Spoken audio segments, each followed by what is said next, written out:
नमस्कार दोस्तों। आज बात करते हैं कुंडली के 12वें भाव की।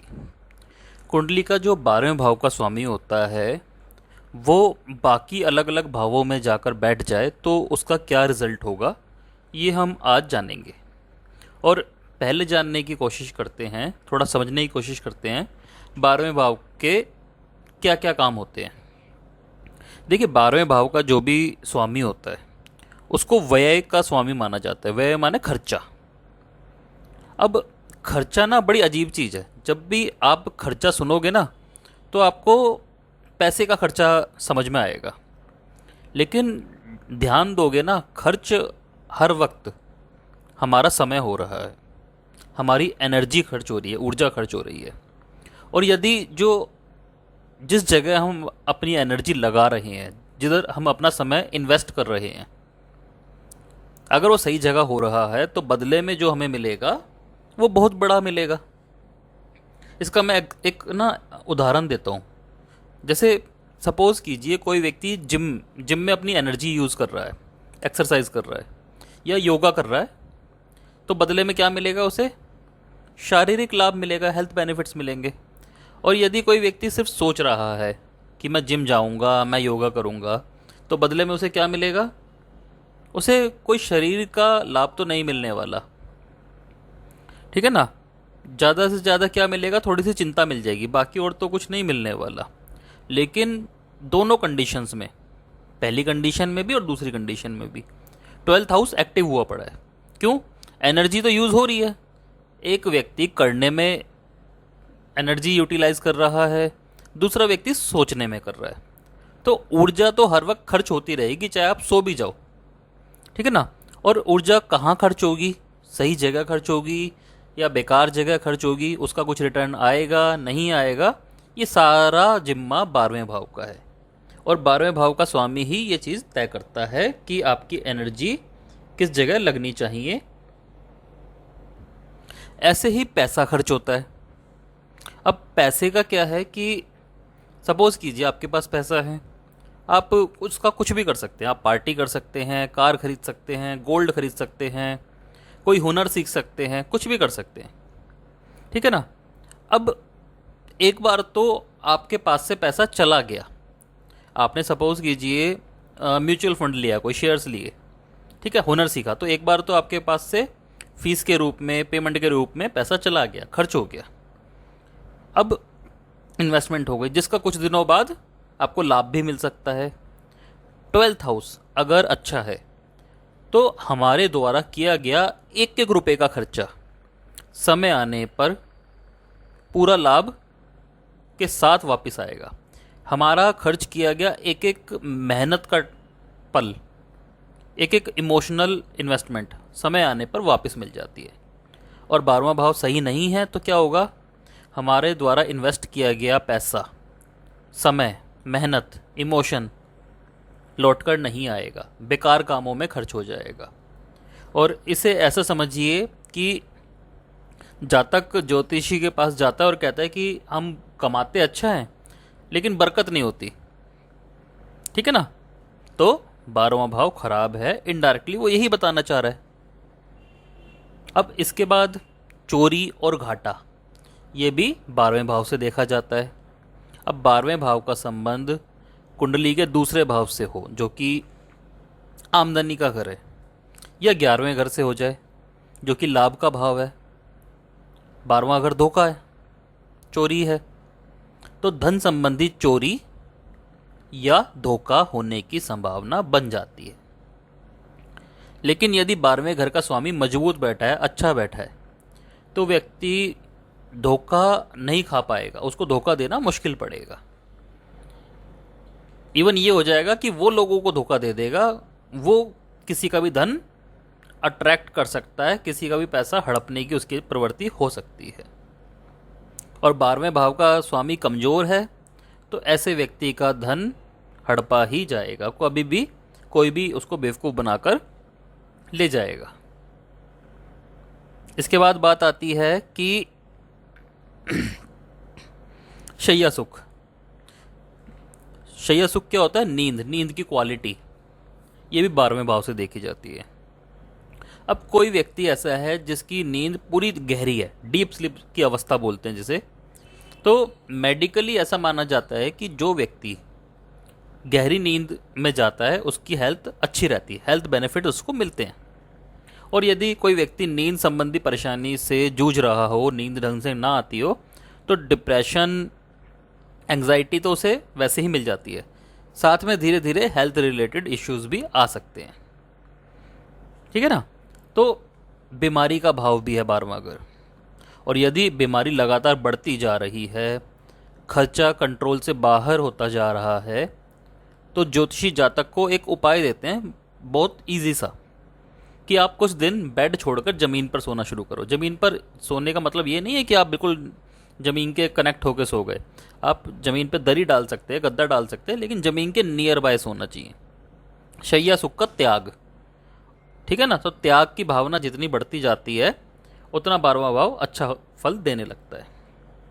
इसके अलावा नींद का संबंध गुण विद्या से भी है, ऑकल्ट साइंस जो हम सीखते हैं। ठीक है। ऑकल्ट साइंस जो गूढ़ विद्या है, तंत्र है, वो अष्टम भाव से देखा जाता है, लेकिन उसके ऊपर पकड़ कितनी आएगी आपकी, वो 12वें भाव से देखा जाता है, क्योंकि अष्टम से 5 भाव आगे अष्टम की विद्या पर पकड़ वो 12वें भाव से देखी जाती है। और यदि किसी व्यक्ति को ऊपरी विद्या परेशान कर रही है, होता है ना, ऊपरी कर्म करा दिया किसी ने, तंत्र करा दिया, तो 12वां भाव कमज़ोर हो रहा है, जो वो ऊपरी विद्या को अपने ऊपर हावी होने दे रहा है। ठीक है ना। आगे चलते हैं, विदेश यात्रा। विदेश यात्रा, विदेश में रहना, ये 12वें भाव के टॉपिक हैं।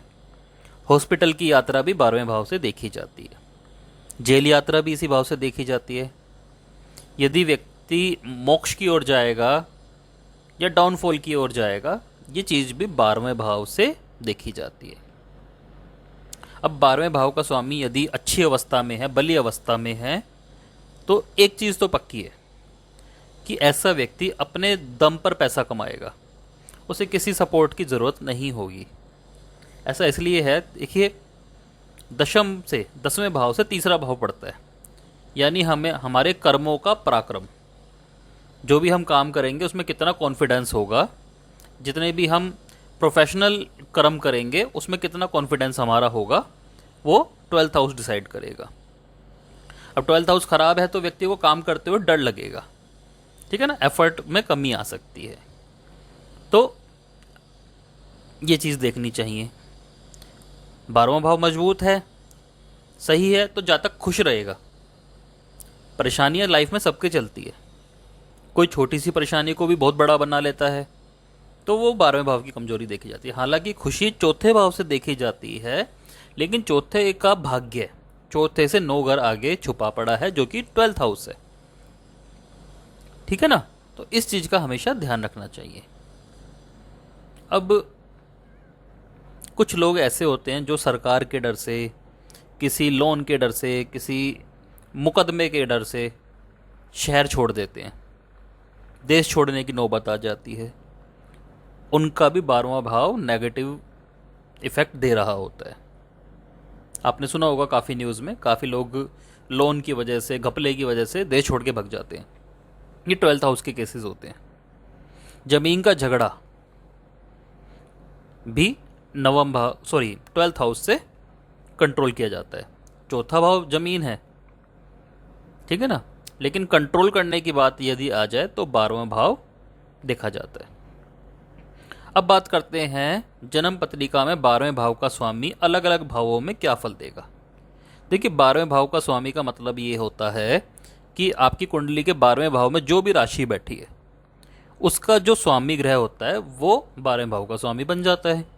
अब आप अपनी कुंडली अगर उठा के देखें, सपोज कीजिए वहाँ पे 1 नंबर राशि लिखी है 12वें भाव में, तो 1 नंबर राशि का स्वामी कौन हो गया? मंगल। तो मंगल देखिए कुंडली में कहाँ बैठा है। यदि 9 नंबर राशि लिखी है तो जुपिटर हो गया, कर्क राशि लिखी है तो चंद्रमा हो गया। तो इस तरह से आपके 12वें भाव का स्वामी तय होता है कि आप देखिए कौन सी राशि है और उसका जो स्वामी ग्रह है वो आपके 12वें भाव का स्वामी बन जाएगा। उसी के ऊपर खर्च करने की जिम्मा आ जाएगा, वही कुंडली में व्यय का काम करेगा। तो अब आगे चलते हैं 12वें भाव का स्वामी यदि कुंडली के पहले भाव में आ जाए तो क्या होगा। देखिए, 12वां मैंने आपको बताया खर्चे का होता है, हेल्थ से जुड़ी जो तकलीफ़ें होती हैं उनका होता है। तो ऐसे व्यक्ति को लगातार शारीरिक समस्याएं चलती रहेंगी, क्योंकि शरीर जो है वो पहला भाव है। लेकिन विदेश यात्रा भी ये देगा। और अब क्या हुआ कि 12वें भाव का स्वामी अपने से 2 घर आगे आ गया। तो ऐसे में क्या होगा, व्यक्ति की जो वाणी होगी ना, क्योंकि 2 घर आगे आने का मतलब आवाज़ हो गई, जो उसकी वॉइस होगी, जो वाणी होगी, उसमें एक अलग सा आकर्षण जरूर होगा। लोग उससे बात करना चाहेंगे, क्योंकि हाई क्वालिटी की होगी। 12वां घर ऊंचाई का होता है, तो बातें उसकी हाई क्वालिटी की होंगी। स्पिरिचुअलिज्म में भी उसकी जो बातें होंगी ना, वो सुनने में लोगों को मज़ा आएगा। उनको ऐसा लगेगा कि उनके अंदर की थोड़ी सी एनर्जी निकल गई, एक लत सी लग सकती है। तो ऐसे लोगों को अपनी वाणी पर ध्यान देना चाहिए, क्योंकि वो काफ़ी अच्छी है। ऐसे लोगों को जो पैसा मिलता है ना, पैसा कमाते हैं, वो विद्या की बजाय हुनर से कमाना की कोशिश करनी चाहिए, क्योंकि यही ज़्यादा अच्छा रहता है। और कोशिश क्या करनी चाहिए कि जो भी कमाया, कुछ भी कमाया हो, जो जैसे आपका काम है, जो भी कमाए उन्हें तुरंत इन्वेस्ट कर दे। क्योंकि पॉकेट में अगर ये पैसा रखेंगे ना, तो 1-2 दिन में वो पैसा खर्च हो जाएगा, वो पैसा टिकने नहीं वाला। क्योंकि कुंडली इस तरह की है और इन्वेस्टमेंट भी एक तरह का खर्चा है, तो खर्चा तो लगा रहेगा। जितनी जल्दी इन्वेस्ट कर देंगे वो पैसा बच जाएगा। 12वें भाव का स्वामी दूसरे भाव में आ जाए। अब क्या हुआ, जो दूसरा भाव होता है वो कमाई का होता है, परिवार का होता है, भोजन का भी होता है, और 12वां भाव खर्चे का हो गया। अब ये दोनों आपस में मिल गए। अब जो खर्चा है, क्योंकि देखिए दूसरा भाव शुभ कार्य है, शुभ कार्य है, शुभ भाव माना जाता है। अगर खर्चा शुभ कामों पे होगा तो जितना खर्चा होगा उतनी ही कमाई बढ़ जाएगी। अगर खर्चा अच्छे कामों पे हो रहा है तो जितनी कमाई उतना खर्चा, या जितना खर्च उतनी कमाई अपने आप बढ़ जाएगी। ऐसे लोगों की मतलब दिक्कत नहीं होगी इनको, ठीक है ना। और यदि ये अपनी एनर्जी, अपनी ऊर्जा दूसरों की बुराई करने में, चुगली करने में यूज़ कर रहे हैं, या खाने के ऊपर लड़ाई रहती है कि टेस्ट नहीं बन रहा खाने का, खाना अच्छा नहीं बन रहा, तो ये योग धीरे धीरे बुरे फल देना शुरू कर देता है। कुछ लोगों के घर में आपने देखा भी होगा कि खाने के ऊपर बहुत ज़्यादा ध्यान दिया जाता है। इवन खाने के ऊपर कलेश, लड़ाई उनके घर में नॉर्मली हो जाती है। अब क्या होता है कि कुंडली का दूसरा भाव कितना भी अच्छा हो, लेकिन जब ऐसे कलेश रहने लगते हैं ना घर में, तो दूसरा भाव अच्छे फल नहीं देता, खराब फल देता है। और जब 12वें भाव का स्वामी दूसरे भाव में आ जाए तो ऐसे व्यक्ति को झूठ से बचकर अच्छा और सच बोलने पर ध्यान देना चाहिए। यानी झूठ बोलने की अगर क्वालिटी इनमें दिख रही है, उससे बचना चाहिए इन्हें, क्योंकि ऐसी हो सकती है। और जितना अच्छा बोलेगा, पॉजिटिव वर्डिंग यूज़ करेगा, तो इनके खर्चों के साथ इनकी आमदनी फालतू ही रहेगी। तो इस चीज़ पर इन्हें ध्यान देना चाहिए। अब बात करते हैं 12वें भाव का स्वामी तीसरे भाव में आ जाए तो क्या होगा। देखिए, ऐसे में क्या होगा कि अब जो तीसरा भाव है भाई बहनों का है, हमारी हिम्मत का है, हमारी बहादुरी का है। और 12वां भाव क्या है, निष्कासन का, चले जाने का, ठीक है ना, हानि का।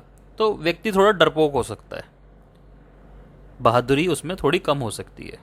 भाई बहनों को लेके थोड़ा कमज़ोर हो सकता है, या भाई बहन उसकी कमज़ोरी बन जाएंगे। और भाई बहनों की तरफ से परेशानी भी मिलेगी, डिप्रेशन भी मिल सकता है। ये चीज़ का ध्यान रखना चाहिए। वो भाई बहन खर्चा करवा भी सकते हैं, और ऐसा भी कर सकते हैं कि अगर भाई बहन कनिंग हुए ना, तो पैसा लूट भी सकते हैं किसी न किसी बहाने से। ये ग्रह की प्रकृति के ऊपर देखा जाता है कि जो 12वें भाव का स्वामी है उसकी प्रकृति क्या है। जैसे राहु केतु हैं, ये क्रूर हो गए, मंगल भी क्रूर हो गया, गुरु सात्विक हो गया, ठीक है ना। तो इस चीज़ से देखा जाता है। ऐसे योग में व्यक्ति कानों का कच्चा भी हो सकता है। कानों का कच्चा होने का मतलब ये है कि उसको समझाया कुछ गया और उसने समझा कुछ और, सुना कुछ और, समझा कुछ और, तो कानों का कच्चा हो गया। ठीक है ना। लेकिन व्यक्ति यात्रा करके आगे बढ़ेगा, अपने शरीर का जितना ध्यान रखेगा उतना आगे बढ़ेगा। कभी कभी ऐसे लोग अपने शरीर का ध्यान नहीं रख पाते और अपनी मेन एनर्जी थर्ड हाउस पे खर्च कर देते हैं।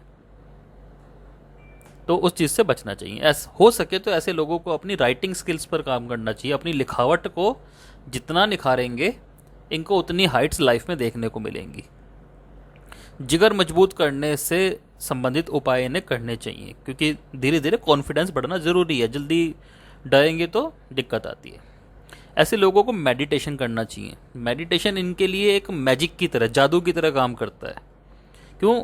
रीज़न क्या है कि इनके पास ताकत तो बहुत है और इनको ही नहीं पता। और मेडिटेशन जब करेंगे ना, तो इनको धीरे धीरे अपनी ताकत का एहसास हो जाएगा।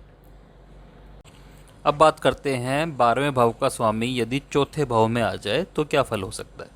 देखिए, 12वें भाव का स्वामी अब 5 घर आगे आ गया, ठीक है ना। तो चौथे भाव की चीज़ों को खर्च करेगा। तो चौथे भाव में आने पर क्या होगा कि माता की तरफ से परेशानी हो सकती है या माता को परेशानी रह सकती है। ऐसे लोगों का वाहन, व्हीकल जो होता है वो चौथे घर से देखा जाता है। वाहन भी हो गया, ज्वेलरी हो गई।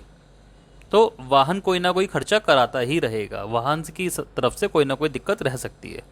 काफ़ी लोग बोलते भी है ना कि उनका व्हीकल कुछ ना कुछ खर्चा करता रहता है। किसी कभी एक्सीडेंट हो जाता है, कभी ठुक जाता है, चोरी हो जाता है, कोई ना कोई संबंधित दिक्कत आ सकती है। ज्वेलरी के मामले में क्या होगा कि ऐसा व्यक्ति ज्वेलरी किसी कर्जे को उतारने में, किसी घाटे के चक्कर में बेच सकता है। भूमि संबंधी कोई ना कोई विवाद फैमिली में देखने को रह सकता है, क्योंकि चौथा घर लैंड हो गया, हाउस हो गया। मानसिक चिंता हर वक्त घर का माहौल में रह सकती है। अब क्या है, दोनों ही भाव, चौथा भाव और 12वां भाव, दोनों ही मोक्ष को दर्शाते हैं। तो व्यक्ति आध्यात्मिक हो सकता है, और यदि आध्यात्मिक हुआ तो बहुत हाई लेवल का स्पिरिचुअल वो होगा, ठीक है ना। यही योग विदेश में जाने को भी दर्शाता है और विदेश से फायदा भी देता है, क्योंकि चौथा घर लिक्विड कैश का बन गया तो कहीं ना कहीं फायदे का बन जाता है। अब असल में क्या है, 12वें का स्वामी जहां भी जाएगा उस भाव को खर्च करेगा। ये सिंपल फंडा है, आप याद रखना। अब ऐसे लोग अगर घर पर ज़्यादा टिकेंगे तो सही बताओ खुश नहीं रह पाएंगे। इन्हें धीरे धीरे ना फ्रस्ट्रेशन होने लगेगी और वो कारण भी नहीं पता चलेगा। तो इन्हें ना ट्रैवल करते रहना चाहिए, छोटा छोटा। मतलब ऐसा नहीं है कि इंटरनेशनल ट्रैवलिंग करे, लेकिन इधर उधर छोटा मोटा जाते रहते हैं ना, हिलते रहते हैं, ये तो ठीक रहता है। ऐसे ही इनके घर का हाल होता है। घर में चीज़ें ब्लॉक कर रखी हैं, जैसे कोई रूम है वो ब्लॉक कर रखा, उसमें सामान ब्लॉक कर दिया, तो इनका तो धीरे धीरे डिप्रेशन लेवल बढ़ेगा। खुशी इनको लगेगी घर में नहीं है, तो घर के सामान भी धीरे धीरे हिलाते रहना चाहिए। खुद को भी हिलाएं और थोड़े बहुत घर के सामानों को भी हिलाते रहना चाहिए इन्हें। अब बात करते हैं 12वें भाव का स्वामी यदि 5वें भाव में आ जाए। देखिए, 5वां भाव किस चीज़ का होता है? बच्चों का होता है, एंटरटेनमेंट का होता है, पेट का होता है, ठीक है ना, दिमाग का होता है, जो बुद्धि हम बचपन से लेके पैदा हुए हैं। तो 5वें भाव में आने पर बच्चों पर खर्चा होगा या बच्चों की वजह से खर्चा होगा। लेकिन जो ये खर्चा है ना, ये एक तरह की इन्वेस्टमेंट है।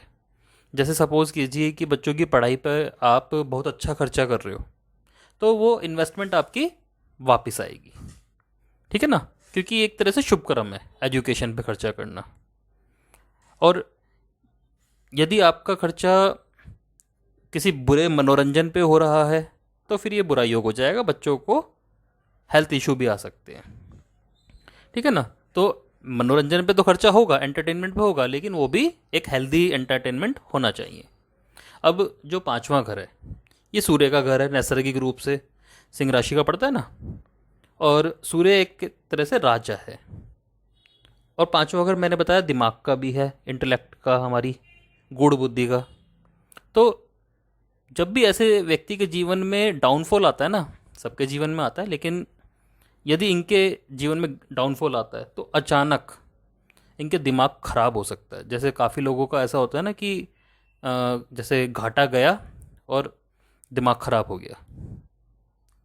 लेकिन यदि ऐसे लोगों के अंदर कॉन्फिडेंस है, आगे बढ़ने का जज्बा है, तो ये दोबारा जरूर उठते हैं।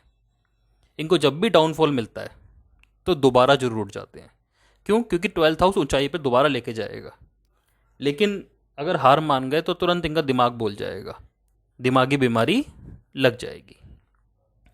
एक ये चीज़ मैंने और देखी है कि ऐसा व्यक्ति दूसरे धर्मों के धार्मिक स्थान पर जाता है काफ़ी, या दूसरे धर्मों में ज़्यादा दिमाग लगाता है और वहाँ पर काफ़ी धन और काफ़ी कीमती समय खराब करता है। देखिए, अगर आपका प्रोफेशन इस तरह का है कि आपको दूसरे धर्मों के बारे में जानना पड़ता है तो कोई दिक्कत नहीं है। लेकिन यदि आपको अपना धर्म पसंद नहीं आ रहा, दूसरों का धर्म पसंद आ रहा है, तो ऐसे योग में आपको बहुत बुरे फल मिलेंगे।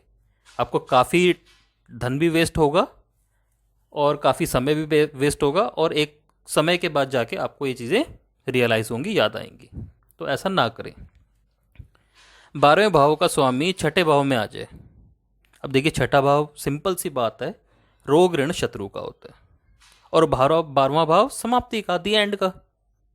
तो ऐसे में क्या होगा? एक विपरीत राजयोग का निर्माण हो जाएगा। क्यों? क्योंकि जो मेन प्रॉब्लम्स हैं लाइफ की, अब वो एंडिंग की ओर होंगी। हालांकि ऐसा नहीं है कि सबकी कुंडली में आप सेम योग देखोगे कि सेम रिजल्ट होगा। ऐसा योग बहुत ज़्यादा मेहनत के बाद, बहुत ज़्यादा कंपटीशन के बाद खुलेगा। जब आप अपने शत्रुओं पर जीत पाने लगोगे तब ऐसा योग खुलता है। अब ऋषि पराशर के अनुसार ऐसा व्यक्ति अपने ही लोगों से बैर रखता है, मतलब अपनी ही कम्युनिटी के लोग, अपने रिश्तेदार, अपने घर वाले पसंद नहीं आते। और कभी कभी दूसरों की जो पार्टनर्स होते हैं, दूसरों के पार्टनर्स होते हैं, जैसे किसी की वाइफ हो गई, फीमेल है तो किसी का हस्बैंड हो गया, उनमें ज़्यादा इंटरेस्ट रखते हैं। ठीक है ना? क्योंकि 7th हाउस आगे, 7 घर आगे आ गया, तो ये एक बुरी आदत है। छठा भाव बीमारी का है, तो इस वजह से बीमारियां दूर रहेंगी। क्यों? क्योंकि 12वें भाव से तो समाप्ति होगी, जिसकी वजह से क्या होगा कि व्यक्ति के अंदर एक अलग सा अट्रैक्शन होगा, एक अट्रैक्टिव व्यक्ति होगा। और दुश्मनी, तो दुश्मन ऐसे व्यक्ति से नहीं जीत पाएंगे। ठीक है ना? किसी भी टाइप के शत्रु। तो ऐसे हम क्या सलाह देते हैं कि आपको ऐसा कोई काम करना चाहिए जिसमें कंपटीशन बहुत होता हो। क्यों? क्योंकि जितना कंपटीशन आप करेंगे आपको फ़ायदा होगा, क्योंकि आपकी चार्ट कह रहा है कि आप नहीं हार सकते। और यदि आपके पास ऐसा कोई काम ही नहीं है जिसमें कंपटीशन होता हो, तो ज़िंदगी को एक कंपटीशन की तरह लें, अपने टारगेट सेट करें और फिर आगे बढ़ें, वो टारगेट जल्दी अचीव होगा। अब बात करते हैं 12वें भाव का स्वामी 7वें भाव में आ जाए। 7वां भाव पार्टनर का है, 8 घर आगे आ गया, जो कि अच्छी बात नहीं है। तो क्या होगा? पार्टनर पर खर्च होगा, पार्टनर की वजह से काफ़ी खर्चा होगा, पार्टनर की वजह से काफ़ी ज़्यादा एनर्जी, स्पेशली मेंटल एनर्जी और टाइम वेस्ट होगा, जिसकी वजह से जो कीमती ज्ञान मिलने वाला था वो नहीं मिल पाएगा। कभी कभी मैरिड लाइफ में भी प्रॉब्लम देखी जाती है। ठीक है ना? 7वां घर मैरिड लाइफ हो गया। हालांकि जो फॉरेन है, विदेश से लाभ हो सकता है, दोनों जो घर हैं वो फॉरेन से रिलेटेड होते हैं। और जो आपका पार्टनर होगा, ऐसा हो सकता है कि उस दूसरे धर्म वाला हो, किसी दूसरी कम्युनिटी को बिलोंग करता हो। और यदि आपका पार्टनर जो है लड़ाकू किस्म का हुआ, जो बात बात पे लड़ता हो, डोमिनेट करने की कोशिश करता हो, तो हेल्थ रिलेटेड समस्या दोनों में से एक को आ जाएंगी, जो कि लगातार रहेंगी। ऐसे लोगों को दूसरे लोगों की हेल्प करता रहना, मतलब जितने ज़्यादा हेल्पफुल नेचर के रहेंगे उतनी इनकी आमदनी भी अच्छी रहेगी और उतनी ही इनकी जो ज़िंदगी में टेंशन है वो दूर रहेंगी। इसलिए जितना हो सके दूसरों की हेल्प करते रहें, इन्हें खुद ही फ़ायदा हो जाएगा। अब बात करते हैं 12वें भाव का स्वामी यदि अष्टम भाव में आ जाए तो क्या होगा। देखिए, ये एक लाभ की स्थिति बन जाएगी, क्योंकि 12वें भाव का स्वामी अपने भाग्य भाव में आ गया, यानी अष्टम भाव में आ गया। अब क्या होगा? 12वें भाव का स्वामी अच्छे फल देगा। जातक में जो स्पिरिचुअल गुण है ना, आध्यात्मिक गुण, वो बचपन से होंगे। हालांकि अष्टम भाव एक नेगेटिव हाउस तो है ही, अपनी हरकत करे बिना नहीं मानेगा, तो बचपन में तकलीफ़ें हो सकती हैं। बचपन का मतलब है जब भी कोई काम इनिशिएट करेगा उसकी स्टार्टिंग में इनको तकलीफ आएंगी, लेकिन अपनी मेहनत, अच्छे आचरण और अच्छी वाणी की वजह से ये आगे बढ़ जाएंगे। दोबारा समझ लीजिए, मेहनत, अच्छा करैक्टर और अच्छी वाणी की वजह से आगे बढ़ जाएंगे। यानी इन चीज़ों का ध्यान रखना ज़रूरी है। इन्हें ऐसे काम करने चाहिए जहां नुकसान होने की संभावना ज़्यादा हो, जैसे स्टॉक मार्केट, वायदा बाजार, क्योंकि ऐसे लोगों को घाटे की समझ बड़ी अच्छी होती है और घाटे से मुनाफा निकालना इन्हें बचपन से पता होता है। तो ऐसे काम करने इनको फ़ायदे रहते हैं जहां घाटा जाने की संभावना ज़्यादा हो। ठीक है ना, खतरनाक मार्केट जो होती है ना, ऐसी जगह। अब बात करते हैं 12वें भाव का स्वामी यदि नवम भाव में आ जाए, 9वें भाव में आ जाए, भाग्य के घर में आ गया। अब क्या होगा, व्यक्ति ईमानदार तो होगा, पक्की बात है, लेकिन गुरु से, पिता से वैचारिक दूरी होगी, पसंद नहीं करता होगा। ऐसा भी हो सकता है कि उन्हें उनसे कई बार नफरत ही करता हो, चाहे किसी भी कारण से। अब अगर 12वें भाव का स्वामी क्रूर है, अच्छी स्थिति में नहीं है, तो व्यक्ति अपने पार्टनर की खूब बुराई करेगा, बाहर जाके दोस्तों की भी खूब बुराई करेगा, और काफ़ी हद तक जो स्पिरिचुअलिटी है ना, उसको लेके उसके मन में बहुत बुरी एक इमेज होगी। मतलब इज्जत नहीं करेगा धर्म की, स्पिरिचुअलिज्म की, और ये सब उसे ना ढोंग की तरह लगेगा। और यदि 12वें भाव का स्वामी अच्छी स्थिति में है तो व्यक्ति भाग्य के सहारे बैठेगा ही नहीं और खुद गुरु बन के उभरेगा। लोग इनसे सलाह लेने आएंगे और इनकी सलाह भी एक नए तरीके की होगी। अब विदेश से जुड़े हैं दोनों भाव, तो विदेश से जुड़ा होने की वजह से विदेश और विदेशी कंपनियों से फ़ायदा मिलेगा। ऐसे लोगों को पिता, गुरु और दोस्तों से बहुत कुछ मिलता है। बस अपनी ईगो को थोड़ा सा बचाना आ जाए तो काफ़ी आगे ये लाइफ में बढ़ जाते हैं। तो इन लोगों से इन्हें बनानी चाहिए और बुराई करने से बचना चाहिए। 12वें भाव का स्वामी यदि 10वें भाव में आ जाए, अब क्या हुआ, 12वें भाव का स्वामी अपने लाभ घर में आ गया, अपने से 11वें भाव में आ गया, जो कि लाभ की स्थिति दिखाता है। व्यक्ति काम धंधे पर खर्च करेगा, काम धंधे से जुड़ी यात्राएं होंगी जो फ़ायदा भी देंगी। ऐसा भी हो सकता है कि व्यक्ति का काम धंधा मेडिकल से जुड़ा हो सकता है, क्योंकि 12वां घर मेडिकल का है और 10वां घर काम धंधे का। हालांकि पिता की तरफ से कुछ कष्ट या परेशानी का सामना ऐसे लोगों को लाइफ में करना पड़ेगा। अब जो 10वां भाव होता है वो अथॉरिटी का होता है, सत्ता का होता है, सरकार का होता है, बड़े लोगों का होता है। तो उनके ऊपर खर्च होगा, उनसे रिलेशन बनाने पर भी खर्च होगा, लेकिन ये खर्च फ़ायदेमंद होगा। इसका बाद में रिटर्न जो मिलेगा अच्छा मिलेगा। लेकिन अगर जातक कंजूस है, ठीक है ना, तो ये कंजूसी उसकी मशहूर होगी, सबको पता होगा ये कनिंग नेचर का है, कंजूस है, और धीरे धीरे उसके बुरे फल उसको मिलेंगे, लाइफ में बहुत ज़्यादा मिलेंगे। तो ऐसी चीज़ों से बचना चाहिए, ऐसी कंजूसी से बचना चाहिए जो सबको दिख रही हो। ऐसी कंजूसी नहीं करें।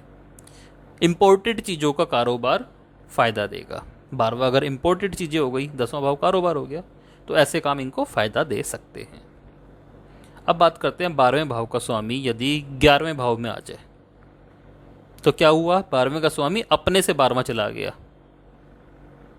अब क्या होगा, यहाँ प्राप्ति, जिस जगह प्राप्ति होनी थी, प्रॉफिट होना था, अब उसकी जगह लॉसेस हो जाएंगे। और कारण क्या बनेगा लॉस होने का, तीव्र इच्छाएं, लग्जरी, क्योंकि अब 11वां भाव और ज़्यादा तेज प्रभाव देगा, लेकिन घाटे वाले। हालांकि दूसरे लोग इनको अपनी सेविंग्स देंगे, मतलब अपनी सेविंग्स में इनका हेल्प करने की कोशिश करेंगे, जिनसे इनका भला होगा। लेकिन इन्होंने लाइफ में जिसकी हेल्प ली है उसका वापस लौटाते रहना चाहिए। जो भी हेल्प ले रहे हैं उनका वापस देते रहना चाहिए, तो इनके लिए बढ़िया रहेगा।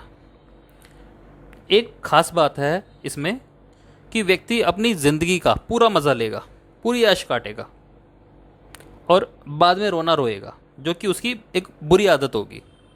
तो जब इन्होंने पूरा एंजॉय किया है, पूरा खर्चा किया है लग्जरी पे, तो एंड में तो आपके पास पैसा बचेगा नहीं, क्योंकि आपने बहुत सारी पार्टीज़ कर ली, बहुत विदेश घूम लिया। तो अपना रोना रोने की आदत नहीं रोनी करनी चाहिए इन्हें, क्योंकि पैसा इनका ऑलरेडी खर्च हो चुका है, और जितना इस आदत से बचेंगे ठीक रहेगा। अब बात करते हैं 12वें भाव का स्वामी 12वें भाव में आ जाए तो क्या होगा। अब तो मजबूत हो गया, अपने ही घर में आ गया, तो अब क्या होगा, व्यक्ति के अंदर कुछ हद तक, बहुत ज़्यादा नहीं फिर भी कुछ हद तक जेलेसी की भावना होगी। वो जेलेसी में ही अपना पूरा दिन बिता सकता है, पूरा टाइम काट सकता है, और ये जेलेसी धीरे धीरे असंतुष्टि, ठीक है ना, असंतुष्टि, संतुष्ट नहीं रहेगा, डिससेटिस्फैक्शन में कन्वर्ट हो जाएगी। शारीरिक कष्ट भी होंगे, लेकिन ये योग भी एक विपरीत राजयोग का निर्माण करता है। अगर जो भी 12वें भाव का स्वामी है व्यक्ति उसी ग्रह के अनुसार अपनी ऊर्जा को खर्च करने लगे तो बहुत मोटा पैसा कमाता है और ऊंचाई से फ़ायदा कमाएगा। जैसे पहाड़ हो गया, फॉरेन हो गया, ट्रैवलिंग हो गया, ऊंची जगहों से पैसा कमाएगा और बहुत ऊंचाई देखेगा। व्यक्ति जब जब ट्रैवल करेगा, यात्रा करेगा, 12वां भाव एक्टिव होगा और उसे तुरंत जांच लेना चाहिए कि मेरे को नुकसान हो रहा है या फ़ायदा हो रहा है। और जब भी उसे नुकसान हुआ है तो उसे समझ जाना चाहिए मेरा भाव, 12वां भाव अच्छा नहीं है, और फ़ायदा हो रहा है तो उसे पता चल जाना चाहिए कि मेरा 12वां भाव सही है। लेकिन दोनों में से कुछ जरूर होगा, नॉर्मल नहीं रहेगा जब 12वें भाव का स्वामी 12वें भाव में हो। अब बुरे प्रभाव मिल रहे हैं तो एक दो छोटे से उपाय बता देता हूँ कि बारिश के पानी में नहाना अच्छा उपाय माना जाएगा। बारिश ऊपर से आती है, हम ऐसा मानते हैं कि एक रूहानी पानी हो गया, ठीक है ना, तो इनको लाभ मिलेगा। साथ ही ज़मीन के नज़दीक रहना इनको फ़ायदा देगा। ज़मीन के नज़दीक रहने का मतलब है जैसे बेड पे बैठ के खाना नहीं खाना, ज़मीन पे बैठ के खाना खाना है। सोते टाइम भी कोशिश करें कि ज़मीन पर सो सकते हैं, या ज़्यादा से ज़्यादा ज़मीन पर बैठना इनको फ़ायदा दे सकता है। तो ऐसे उपाय ये करके देख सकते हैं, वो इनके लिए फ़ायदेमंद होंगे। और नॉर्मली ऐसे उपाय वो लोग भी कर सकते हैं जिनको 12th हाउस के ख़राब रिजल्ट मिल रहे हो। तो आज हमने ये 12वें भाव के बारे में जाना। धन्यवाद।